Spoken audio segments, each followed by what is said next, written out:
এই মুহূর্তে কয়েলটা কমপ্লিট হলো বাঁধা। বাঁধানোর কাজ কমপ্লিট।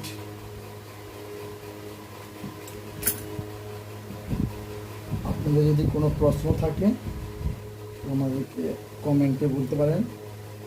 ভিডিওটি ভালো লাগলে লাইক এবং সাবস্ক্রাইব করে দেবেন।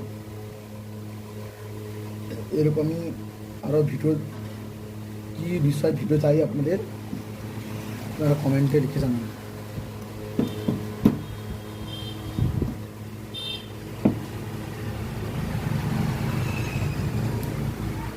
দেখুন কয়েলটার শেপ দেখুন, এইভাবে কয়েলটা এসছে, সুন্দর লাগছে আপনাদের। কেমন লাগছে কয়েলটা কমেন্ট জানাবেন।